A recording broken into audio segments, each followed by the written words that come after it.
Hello বন্ধুরা, welcome to my channel voice with Apurba Shila. আজকের ভিডিওতে আমরা নিয়ে এসেছি এক রহস্যময় কোরিয়ান ড্রামা অরেঞ্জ মার্মালেড। এখানে ভ্যাম্পায়ার আর মানুষের মধ্যে মিশে থাকা এক গোপন প্রেমের গল্প, যেখানে রক্ত, বিশ্বাস আর ক্ষুদ্রতম অনুভূতিরও বিশাল মূল্য আছে। কিন্তু প্রশ্ন হচ্ছে, কি হবে যখন এই রহস্যময় পৃথিবীর অন্ধকার দিক উন্মোচিত হবে? আপনি কি প্রস্তুত? রক্তের রহস্যের সন্ধানে যদি আমাদের চ্যানেলে নতুন হয়ে থাকেন, তবে সাবস্ক্রাইব করতে ভুলবেন না। তো চলুন এই রহস্যের গভীরে প্রবেশ করি। এই সিজনের শুরুতে আমরা মারি নামের একটি মেয়েকে দেখতে পাই, যে কিনা একটা ট্রেনে বসে ছিল। ঠিক তখনই হঠাৎ করে তার মাথায় কিছু ভ্রম চলে আসে, আর সে কল্পনায় দেখতে পায় তাকে কেউ খেলায় নিচ্ছে না, বরং সবাই তাকে মনস্টার মনে করে তার থেকে দূরে চলে যাচ্ছে। এটা দেখে সে অনেক বোঝানোর চেষ্টা করে এবং বলে, আমার সাথে থাকলে তোমাদের কোনো বিপদ হবে না। কিন্তু তারপরও সবাই তার থেকে দূরে সরে যাচ্ছিল।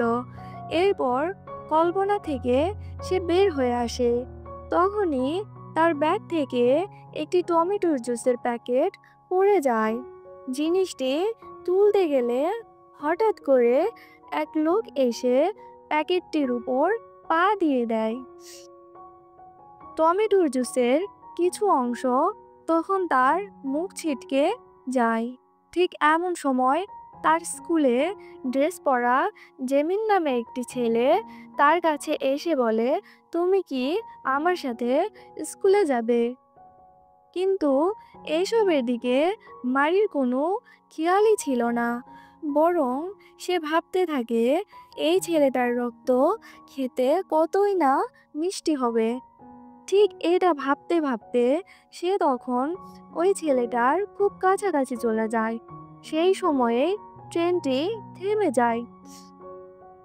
মারির হুঁশ ফিরে এলে সে সাথে সাথেই দৌড়ে সেখান থেকে চলে যায়।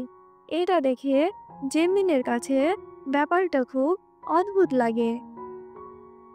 ঠিক এর পরের সিন শিফট হলে আমরা তখন দেখতে পাই মারি ওয়াশরুমে তার জামা কাপড় পরিষ্কার করছিল। এমন সময় সে আয়নার দিকে তাকালে আমরা দেখতে পাই তার চোখ বেগুনি ভায়োলেট হয়ে আসছে। এইখান থেকে আমরা বুঝতে পারি আসলে মারি কোনো মানুষই না, বরং সে একজন ভ্যাম্পায়ার। এর কিছুক্ষণ পর আমরা দেখতে পাই মারি তার স্কুলের সামনে দাঁড়িয়ে আছে, আর সে দাঁড়িয়ে দাঁড়িয়ে মনে মনে ভাবছে, এবার আমি স্কুল থেকে গ্রাজুয়েশন কমপ্লিট করে তারপর বের হব। এরপর ক্লাসরুমের টিচার যখন জেমিনকে একটি প্রশ্ন সলভ করতে বলে, ঠিক তখনই মারি ক্লাসরুম থেকে চলে আসে। কিছুক্ষণ পর ক্লাস শেষ হলে আমরা জেমিনকে একটি বই পড়তে দেখি। বইটা ছিল ভ্যাম্পায়ার সম্পর্কিত। বইটি পড়ে সে তখন মনে মনে ভাবে, এইসব ভ্যাম্পায়াররা যদি এই পৃথিবীতে অনেক আগে মারা যেত, তাহলে কতই না ভালো হতো। এখান থেকে আমরা বুঝতে পারি আসলে জেমিন ভ্যাম্পায়ারদের কতটা অপছন্দ করে, আর সেটা কেন, সেই কারণ আমরা সামনে জানতে পারবো।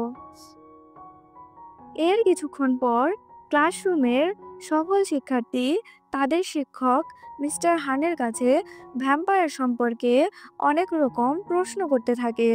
তখন মিস্টার হান বলে, ভ্যাম্পায়াররা এখন আর মানুষের রক্ত খায় না, বরং তারা এখন জন্তু জানোয়ারের রক্ত খাওয়া শুরু করেছে। এজন্য তারা এখন মানুষের সঙ্গে বসবাস করতে পারে। তবে মানুষের আর ভ্যাম্পায়ারদের মধ্যে একটি টপ সিক্রেট আছে। ঠিক তখনই আমাদের একটি ইন্টারভিউ দেখানো হয়। ভ্যাম্পায়ারটি সেখানে বলতে থাকে মানুষ আর ভ্যাম্পায়ার কখনো একসাথে থাকতে পারে না, কারণ যখনই কোনো মানুষ জানতে পারে পাশের বাড়িতে একজন ভ্যাম্পায়ার আছে, তখন সে তার নামে অভিযোগ করে দেয়। এরপর রেগে গিয়ে সে ভ্যাম্পায়ারটি বলে, আমরা মানুষের জন্য কত কিছুই না করছি, আমরা আমাদের ইমোশন কন্ট্রোল করা শিখেছি, আমরা মানুষের জন্য জন্তু জানোয়ারের রক্ত খাওয়া শুরু করেছি, যাতে তাদের কোনো রক্ত যেন খেতে না হয়। কিন্তু এরপরও মানুষ আমাদের সহযোগিতা করতে পারছে না। ঠিক এরপরই আমরা মারির বাবাকে দেখতে পাই। তিনি তখন জন্তু জানোয়ারের রক্ত টমেটো জুসের বোতলে ভরছিল এবং পাশাপাশি চিকেন আর বিয়ার উপভোগ করছিল। ঠিক এমন সময় তিনি কারো আসার শব্দ শুনতে পান। শব্দ শুনেই তিনি তড়িঘড়ি করে চিকেন আর বিয়ার লুকিয়ে ফেলেন। তখন আমরা দেখতে পাই মারির মা অর্থাৎ তার স্ত্রী সেখানে এসেছে। এদিকে মারির মা এসে সে চিকেন আর বিয়ারের প্যাকেট খুঁজে বের করে ফেলে। এরপর কিছুটা অভিমান নিয়ে জিজ্ঞাসা করে, তুমি এগুলো কেন এনেছো? তুমি তো জানো এগুলো তুমি খেতেই পারবে না। আর এইখান থেকেই আমরা বুঝতে পারি ভ্যাম্পায়াররা মানুষের তৈরি কোনো খাবার খেতে পারে না। এরপর আমরা মারিকে দেখতে পাই, যে কিনা স্কুলের ছাদে বসে টমেটো জুসের প্যাকেটটা করে পশুর রক্ত খাচ্ছিল। ঠিক এমন সময় সে মনে মনে ভাবে, যে করে হোক তাকে 2 বছর সবার থেকে নিজেকে লুকিয়ে রাখতে হবে। আর এসব ভাবতে ভাবতে সে একটা মিউজিক্যাল ডায়েরি বের করে। সেখানে সে কিছু মিউজিক লিখে রেখে রাখছিল। এদিকে নিচ থেকে মারিকে জেমিন তখন দেখে ফেলে, যেখানে আমরা জেমিনের কাছে আরা নামের একটা মেয়েকে আসতে দেখি, যে কিনা জেমিনকে ক্লাসের পর গিটার শো এনজয় করার জন্য 2টো টিকিট কিনে দেয়। কারণ জেমিন ছোটবেলা থেকে গিটার খুব পছন্দ করত। কিন্তু এদিকে জিমিন আর গিটারের পাওয়া হলো না, কারণ সে তখন টিকিটটি মানা করে দেয়। ঠিক এমন সময় তার পাশ দিয়ে মারি চলে যায়, যেটা দেখে তখন জেমিন অনুভব করে যতবারই সে মারিকে দেখে ততবারই সে মারির প্রতি অ্যাট্রাকটিভ হয়ে যায়, যেন কিছু একটা তাকে মারির দিকে টানছে। আর তার মনে হচ্ছে তাদের মধ্যে কোনো একটা বন্ডিং আছে, যার কারণে সে তখন মারির পিছু করা শুরু করে এবং তার সাথে কথা বলার চেষ্টা করে। কিন্তু যখনই সে কথা বলতে যায়, ঠিক এমন সময়ে মারি বাসে উঠে যায়, যেটা দেখে সে বাসে উঠে সর্বক্ষণ মারিকে দেখতে থাকে, যার কারণে মারির পাশে থাকা প্যাসেঞ্জারগুলো ইতস্তত বোধ করে এবং সে ওখান থেকে তখন উঠে চলে যায়, যা দেখে জেমিন তখন মারির পাশে গিয়ে বসে। এদিকে সে যখন মারির পাশে গিয়ে বসে, তখন মারির আগের মতোই তার মিষ্টি রক্তের দিকে আকৃষ্ট হয়ে যায়, যার কারণে সে তার ঘাড়ে কামড় দিতে এগোয়। আর এটা দেখে বাসের বাকি প্যাসেঞ্জাররা ভাবে তারা হয়তোবা রোমান্স করছে। এদিকে মারি ঘুমের মধ্যে এসব কিছু করছিল, যার কারণে তার ঘুমের ঘোরে এসব খেয়াল ছিল না তার চারপাশের ব্যাপারে। এরপর যখন সে মানুষের কথা শুনে জেগে যায়, তখন সে আবারও সেখান থেকে পালিয়ে আসে। আসলে মারি জেমিনকে এখানে ইগনোর করছিল এই কারণে, কারণ সে ভয় পাচ্ছিল জেমিন আবার তার আসল সত্যটা জেনে না যায়। সে যখন ওইখান থেকে তড়িঘড়ি করে চলে আসছিল, তখন তার গানের ডায়েরিটা সেখানেই পড়ে যায়, যেটা দেখে জেমিন ডায়েরিটা তুলে নেয়। আর সে তার ডায়েরি দেখে তখন বুঝতে পারে মারিরও অনেক মিউজিক পছন্দ। Specially guitar. পরের দিন স্কুলে জেমিন পুরোটা সময় মারির দিকে তাকিয়ে থাকে, যে ব্যাপারটি তখন আরা লক্ষ্য করে। আর সে মারির প্রতি খুব জেলাস ফিল করে, কারণ সে মনে মনে জেমিনকে খুব ভালোবাসতো। এর কিছুক্ষণ পর ক্লাস শেষ হলে সে মারির পিছু নেয় এবং সে তার সাথে কথা বলার চেষ্টা করে, যেটা দেখে মারি তাকে বলে, তুমি কে? যা শুনে জেমিন মনে মনে ভাবে, ক্লাসের সব থেকে সুন্দর ছেলেটা সে, আর তাকে আবার কেউ চেনে না। আসলে তার নিজের মধ্যে এক প্রকার ইনসিকিউরিটি ফিল হচ্ছিল। এরপর সে যখন মারিকে তার গান পছন্দ কিনা এ ব্যাপারে জিজ্ঞাসা করে, ঠিক এটা শুনে তখন সে মানা করে দেয়, যেটা শুনে এরপর জেমিন সে শুধু তার গানের ডায়েরিটাকে তাকে ফেরত দিয়ে সেখান থেকে চলে আসে। এরপরের সিনে আমরা দেখতে পাই মিস্টার হান একটি মহিলার সাথে কথা বলছিল, যেখানে তারা জেমিনকে নিয়ে কথা বলছিল। এখানে তাদের কথাবার্তা থেকে আমরা বুঝতে পারি মহিলাটি আসলে জেমিনের মা, আর তার মা মিস্টার হানকে দ্বিতীয় বিয়ে করেছে। এখানে তার মা মিস্টার হানকে তার ছেলেকে দেওয়ার জন্য একটি গিটার এনে দেয়। আসলে জেমিন তার মায়ের উপর দ্বিতীয় বিয়ে করার জন্য ভীষণ রেগেছিল, যার কারণে সে মিস্টার হানের সাথেও খুব বাজে বিহেভ করত। যাই হোক, এরবার মিস্টার হান জেমিনের সাথে দেখা করে, তাকে তার মায়ের উপহারটি পৌঁছে দেয়, কিন্তু জেমিন তার সাথে খুব বাজে আচরণ করে এবং তাকে বলে স্কুলে যেন কেউ তারা তাদের সম্পর্কে ব্যাপারে জানতে না পারে। ঠিক এটা বলে সে ওখান থেকে চলে যায়।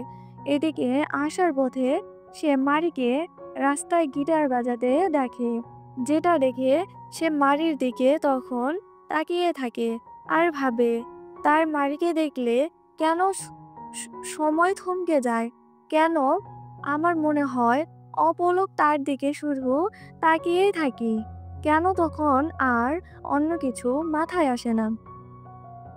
এদিকে মিস্টার হান তখন জেমিনকে মারির গিটার বাজাতে দেখতে পায়। সে তাকে বলে, আচ্ছা, মারিকে আমাদের স্কুলের ব্যান্ডে জয়েন করালে অনেক ভালো হবে, তাই না? ঠিক এরপরের সিনে আমরা শিহুকে দেখি, যে কিনা ভ্যাম্পায়ার সম্পর্কিত ইন্টারভিউ দিয়েছিল। তখন শিহুকে ভ্যাম্পায়ার কন্ট্রোল সিস্টেম থেকে ফোন দেওয়া হলে তাকে মারির স্কুলে ভর্তি হতে বলা হয়, কিন্তু সে তাতেও রাজি ছিল না, কারণ সে তার স্কুল ভালো লাগে না। এদিকে সে না করায় তখন ভ্যাম্পায়ার কন্ট্রোলিং সিস্টেম থেকে তাকে শাস্তি দেওয়ার জন্য সান প্রোটেকশন দেওয়া অফ করে দেয়। আসলে ভ্যাম্পায়ার সান প্রোটেকশন মেডিসিন ছাড়া থাকতে পারে না, নিজেদেরকে মানিয়ে নিতে পারে না, যার কারণে শিহুর অবস্থা তখন খারাপ হয়ে যায়। ঠিক তখনই সেখানে মিস্টার হান চলে আসে আর শিহুকে সান প্রোটেকশন মেডিসিন দিয়ে তাকে ঠিক করে ফেলে, যেখান থেকে আমরা তখন জানতে পারি মিস্টার হান আসলে শিহুর আঙ্কেল হয়, অর্থাৎ মিস্টার হান আসলে একজন ভ্যাম্পায়ার, আর জেমিনের মা একজন ভ্যাম্পায়ারকে বিয়ে করেছে। আর এই কারণে আসলে জেমিন তার মাকে এত অপছন্দ করে। ঠিক অন্যদিকে মিস্টার হান আরাকে বলছিল, তুমি তো জেমিনের খুব ভালো বন্ধু, তুমি কেন তাকে মিউজিক ক্লাবে জয়েন করতে বলো না? এদিকে সে তার স্কুলের লকারের সামনেই ছিল।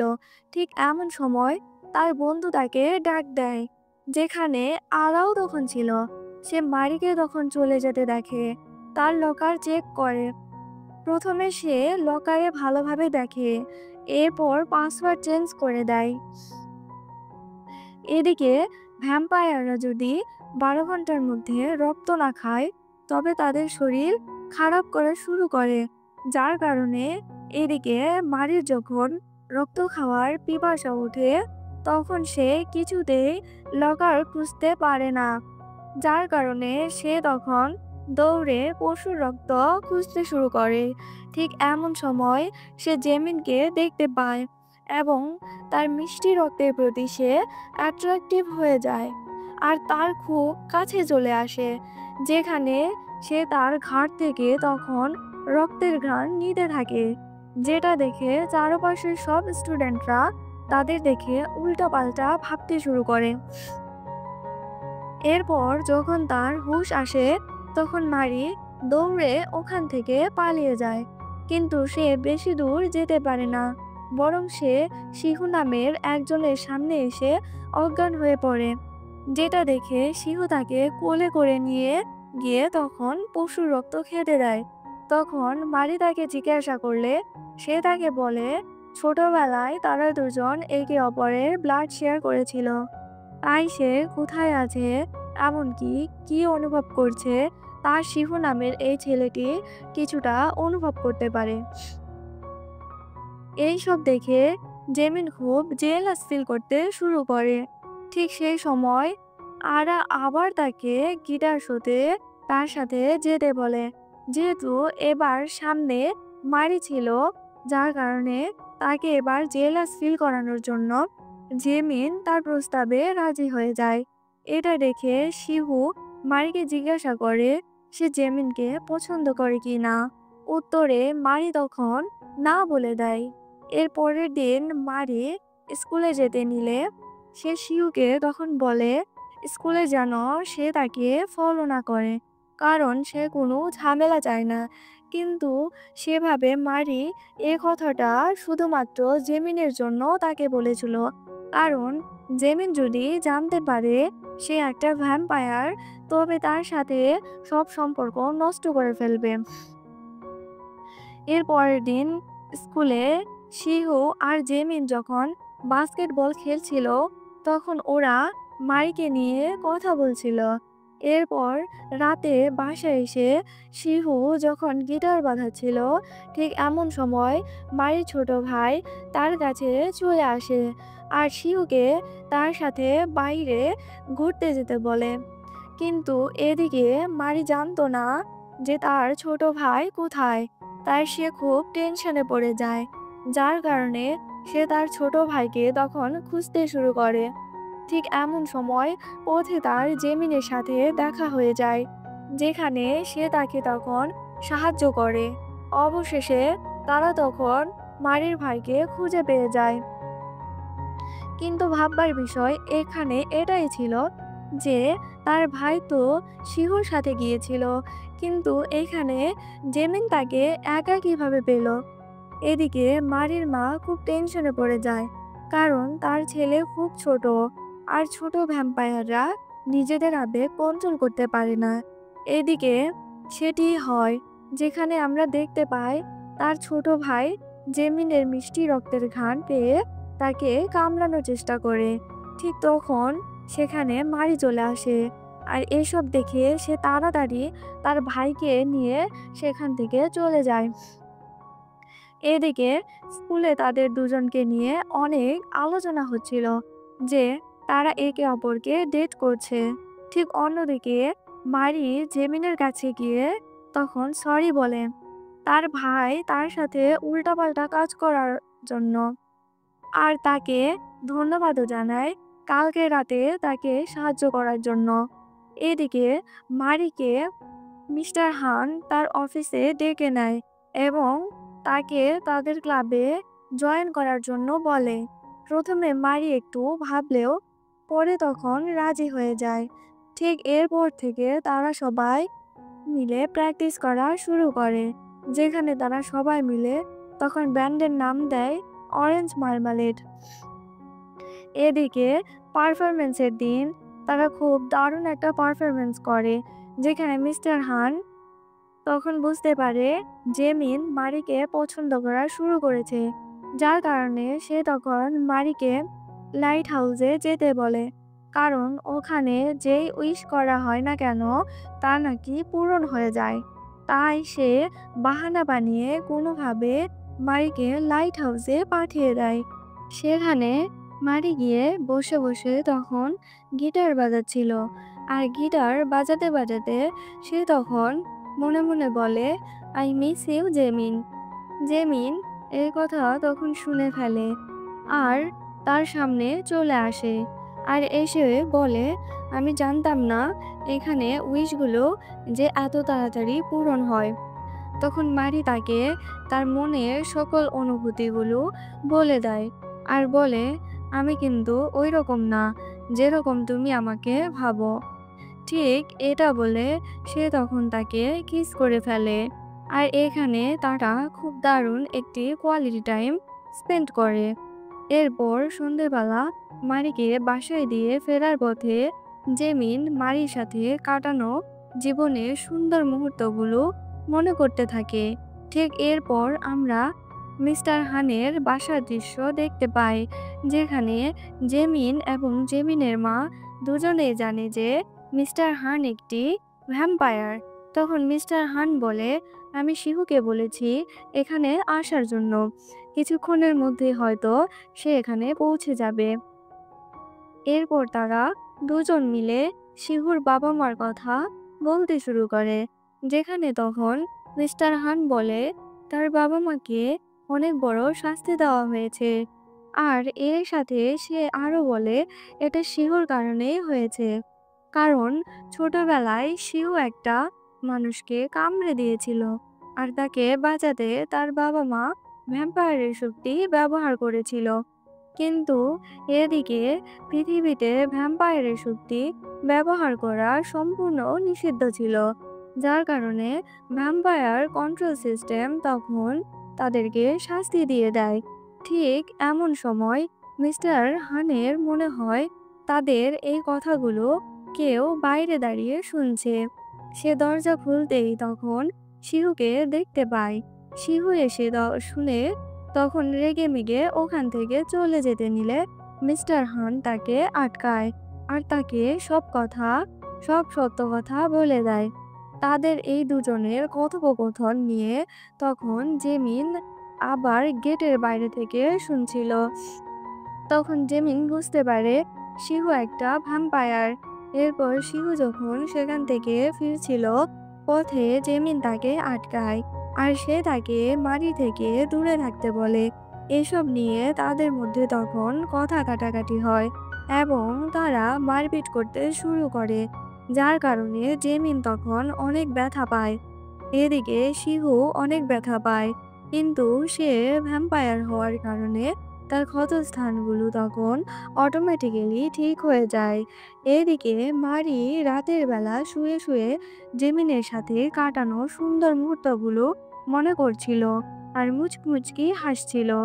এর পরের দিন সকালে মারি যখন স্কুলে যায়, তখন মিস্টার হান মারিকে শিহুর ব্যাপারে জিজ্ঞাসা করে, কারণ আজকে সে স্কুলে আসেনি আর নেক্সট দিন তাদের ব্যান্ডের প্রোগ্রাম আছে।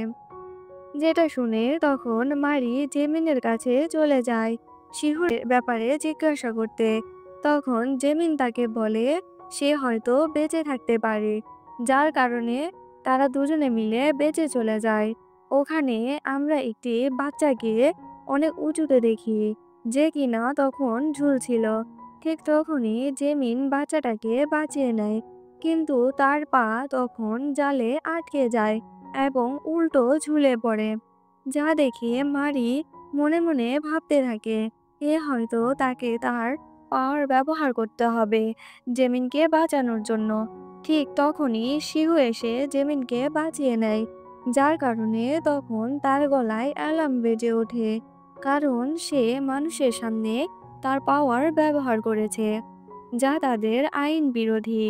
এরপর হঠাৎ একদিন আমরা দেখি আরা মারির ব্যাগ যখন চেক করছিল, তখন মারির ব্যাগে থাকা টমেটো সসের প্যাকেট সে দেখতে পায় আর সেটি খুলতেই সে তখন অবাক হয়ে যায়, কারণ সে প্যাকেটে রক্ত ছিল, সেখানে টমেটোর কিছুই ছিল না। এই ব্যাপারটি জানার পর পরের দিন আরা পুরো স্কুলকে জানিয়ে দেয় যার ফলে সবাই মারিকে এড়িয়ে চলতে শুরু করে। জেমিনও জানে মারি একটি ভ্যাম্পায়ার, তবে সে বিশ্বাস করতে চায় না। সে মারিকে ফোন দেয়, কিন্তু মারি কল রিসিভ করে না। এর কিছুদিন পর মারির মা জেমিনকে ফোন করে জানান যে মারি অনেকদিন ধরে বাসায় ফেরেনি এবং তার ফোনে কোনো নাম্বার নেই, শুধু জেমিনের নাম্বার রয়েছে। এটা শুনে জেমিন বুঝতে পারে তাকে কোথায় পাওয়া যাবে। সে লাইট হাউসে চলে যায়, যেখানে মারি দাঁড়িয়েছিল। জেমিন তখন মারিকে বলে, তুমি একবার বলো সব সব কিছু মিথ্যা, আমি তোমাকে বিশ্বাস করব। মারি তাকে জানায়, তুমি যা শুনেছ তা সবই সত্য। সংকোচ নিয়ে মারি পিছু পিছু হাঁটছিল। হঠাৎ সে পড়ে যায় এবং জেমিন তাকে বাঁচিয়ে নেয়, কিন্তু নিজেই পানিতে পড়ে যায়। সে মনে মনে ভাবছিল, আমি কেন মারির উপর রাগ হচ্ছি? এভাবেও কি কাউকে ভালোবাসা যায়? তখন মারি তাকে বাঁচাতে নিজের শক্তি ব্যবহার করে এবং তাকে উদ্ধার করে। ঠিক তখনই তার কাঁধে অ্যালার্ম বেজে ওঠে, কারণ সে ভ্যাম্পায়ারের নিয়ম ভেঙেছে। কিছু সময় পর জেমিনের জ্ঞান ফিরে এলে সে মারির দিকে তাকিয়ে প্রশ্ন করে, তুমি কে? জেমিন তখন তার স্মৃতিশক্তি হারিয়ে ফেলেছে এবং আমরা বুঝতে পারি যে সে মারি ও তার সম্পর্কের কথা পুরো ভুলে গেছে। পরবর্তী দৃশ্যে আমরা ট্রেনের সিটে তাদের দুজনকে একসাথে বসে দেখতে পাই, তবে এখনো জেমিনের স্মৃতি ফেরেনি। মারি তাকে জিজ্ঞাসা করে, তুমি কি আমাকে সত্যিই ভুলে গেছো? এই কথা শুনে জেমিন মনে মনে ভাবে, এই শব্দটা হয়তো আমি আগে কোথাও কাউকে বলেছিলাম। এরপর আমরা একটি ফ্ল্যাশব্যাক দেখতে পাই, যেখানে জেমিন আর মারি একে অপরের কাছে ছিল। সে সময় শিহু আর জেমিন ছিল খুবই ভালো বন্ধু, আর জেমিনের প্রেমিকা ছিল মারি। এরপর সিনটি বর্তমানে ফিরে আসে, যেখানে জেমিন ডাক্তারের চেম্বারে বসে আছে। তার স্মৃতিশক্তি হারানোর 4 মাস পরও 21 শতকের কিছু বিষয় তার মনে পড়ে না, কিন্তু 17 শতকের প্রেমের গল্প সে মনে রাখতে পারে। শেষে আমরা মারিকে একটি কন্ট্রোল সেন্টারের ভিতরে দেখতে পাই, যেখানে মারি তার পাওয়ার ব্যবহার করছিল। সেখানে ভ্যাম্পায়ারদের মধ্যে একটি নতুন প্রজেক্ট লঞ্চ করা হয়। এই প্রজেক্টের মাধ্যমে তারা জানতে পারে কোন একটি ছেলে মেয়ে না ভ্যাম্পায়ার। প্রজেক্টের একটি অংশ শেষ হওয়ার পর মারি আবারও স্কুলে যেতে শুরু করে। সেখানে সবাই জানতে পারে মারি আসলে একটি ভ্যাম্পায়ার, যার কারণে সে আগের স্কুল ছেড়ে নতুন স্কুলে এসেছিল। কিন্তু এখানে একই পরিস্থিতি হওয়ায় সে আবারও তার আগের স্কুলে ফিরে যায়। এদিকে জেমিন মারির সাথে খারাপ ব্যবহার করতে শুরু করে, কারণ সে এখনো ভ্যাম্পায়ারদের ঘৃণা করত। একদিন মারি যখন ব্যান্ড রুমে যায়, সেখানে জেমিন ছিল। জেমিন তাকে জিজ্ঞাসা করে, তুমি কি ব্যান্ডের অংশ? মারি উত্তর দেয়, হ্যাঁ। তখন জেমিন রেগে গিয়ে বলে, তুমি যদি এই ব্যান্ডের অংশ হও, তবে আমি এই ব্যান্ডে থাকবো না। মারির দিকে তাকিয়ে জেমিনের 1700 সালের অতীতের ঘটনা মনে পড়ে এবং সে মনে করে মারির সাথে আমার নিশ্চয়ই কোনো সম্পর্ক ছিল অতীতে। পরবর্তী দৃশ্যে আমরা দেখতে পাই যে স্কুলে সবাই মারিকে বয়কট করেছে। তার ছবিতে উল্টাপাল্টা পোস্টার দিয়ে ভরিয়ে দেওয়া হয় এবং তার বেঞ্চ নষ্ট করে ফেলা হয়। এসব দেখে মারি খুব খারাপ লাগে, কিন্তু সে কিছুই বলে না। অন্যদিকে একটি এন্টারটেনমেন্ট কোম্পানি অরেঞ্জ মার্মালেড এর ব্যান্ডের ভিডিও দেখে এবং তাদের খোঁজ নিতে বলে। একদিন ক্লাসরুমে বসে রক্ত খাচ্ছিল মারি, তখন তার ক্লাসমেটরা এসে তাকে জ্বালানো শুরু করে। ঠিক তখন হিরোর মতো এন্ট্রি নেয় শিহু এবং সে মারিকে নিয়ে চলে আসে। শিহু বলে, আমাকে তোমার রক্ষা করার জন্য পাঠানো হয়েছে। একই সময়ে এন্টারটেনমেন্ট কোম্পানির অ্যাসিস্ট্যান্ট জেমিনের কাছে পৌঁছে যায় এবং তাকে ব্যান্ড সম্পর্কে জানায়। সে বলে, তুমি তো অরেঞ্জ মার্মালেড ব্যান্ডের লিড। তবে জেমিনের কিছুই মনে পড়ে না, যার কারণে তাকে ব্যান্ডের ভিডিও দেখানো হয়। ভিডিও দেখে জেমিনের মনে মনে ভাবে, কি দারুণ পারফরমেন্স করেছিলাম আমরা সবাই মিলে। এদিকে শিহু এবং মারি রাস্তায় হেঁটে যাচ্ছে। তখন শিহু মারিকে বলে, ও তো একটা মনস্টারের মতো দেখতে, তাকে এখনো পছন্দ করো কেন? ঠিক তখনই সেখানে জেমিন চলে আসে, যেখানে জেমিনকে দেখে শিহু তখন মারিকে জড়িয়ে ধরে, যা দেখে জেমিন তখন খুব জেলাস ফিল করে এবং সেখান থেকে তার এক বন্ধুর কাছে চলে আসে। জেমিন তার পারফরম্যান্সের ভিডিও তার এক বন্ধুকে দেখিয়ে বলে, আচ্ছা সত্যিই কি আমার আর মারির মধ্যে এত ভালো সম্পর্ক ছিল? ঠিক এরপরই জেমিন মারিকে ডাকে আর বলে, তুমি আমাকে আমার স্মৃতিশক্তি আনতে সাহায্য করো, আমি এর বদলে তোমার স্কুলের প্রোটেক্ট করে যাব। পরদিন স্কুলে তাদের একটা নোটিশ আসে যে তাদের পরের দিন সবাইকে ব্লাড ডোনেশনে অংশ নিতে হবে, যা শুনে শিহু মারিকে ক্লাস ব্যাঙ্ক করতে বলে, কারণ তারা তো ভ্যাম্পায়ার। কিন্তু মারি তখন না বলে দেয়, কারণ এখন স্কুলে জেমিন রয়েছে যে তাকে প্রোটেক্ট করে যাবে। কিন্তু বাসে যখন জেমিন মারিকে ক্লাস ব্যাক দেওয়ার কথা বলে, তখন মারি রাজি হয়ে যায়। এর পরের দিন ব্যাপারটা জানতে পেরে আররা তখন অনেক রেগে যায় এবং রেগে স্কুল থেকে বেরিয়ে আসে। সে বের হয়ে শিহুকে তখন দেখতে পায়, যে কিনা রাস্তায় তখন গিটার বাজাচ্ছিল, যেটা দেখে সে ওখান থেকে চলে যেতে নেয়। তখন শিহু তাকে বলে, এখন যেহেতু গান শুনে নিয়েছ, তাহলে টাকা দিয়ে যাও। এরপর তারা দুজন মিলে শপিং মলে চলে যায়, যেখানে তাদের মধ্যে তখন ভালো একটা বন্ধুত্ব হয়। সব থেকে আসার সময় সব ওনার শিহুকে তখন জব অফার করে, যেটা শুনে শিহু তখন সেটা মেনে নেয়। ঠিক অন্যদিকে আমরা তখন দেখি জেমিন তার মায়ের জন্য উপহার কিনতে এসেছিল এবং সে তার মাকে উপহারটি দেয়, যেটা দেখে মা ওকে বলে, তোমার কি সত্যি মেমোরি ফিরিয়ে আনতে চাও? তাহলে কিন্তু তোমার ব্যান্ড জয়েন করা উচিত। এর পরের দিন এন্টারটেনমেন্ট কোম্পানি তাদের ব্যান্ডে সবার সাথে পরিচিত হতে আসে, কিন্তু তারা মারিকে নিতে চায় না, যেটা দেখে তখন এই ব্যাপারটির প্রতিবাদ করে জেমিন। এর পাশাপাশি শিহু তখন বলে, যদি মারিকে না নেওয়া হয় তাহলে আমিও যাব না। এদিকে এই সব কিছুর পরে জিমিন তার বাসায় গিয়ে শাওয়ার নেয়, কিন্তু তার মনে হয় তার শাওয়ারে পানির সাথে রক্ত বের হচ্ছে এবং তার ভ্রম হয় এবং মনে হতে থাকে হয়তো মারি তাকে কামড় দিয়েছে। সে এখন মারিকে ব্যাপারটা জিজ্ঞাসা করলে মারি বলে হ্যাঁ। তখন সে রেগে মেগে মারিকে বলে, তোমাকে আমার কোনো সাহায্য করতে হবে না, তুমি তোমার চেহারাও আমাকে দেখাবে না। এরপর রুমে গিয়ে সে যখন গিটার বাজাতে থাকে, তখনই গিটারের তারগুলো থেকে শব্দ বের হচ্ছিল, সাথে সাথে তার মেমোরি ফিরে আসছিল। আর সে তখন ফ্ল্যাশব্যাকে বুঝতে পারে তার আর মারির সম্পর্ক।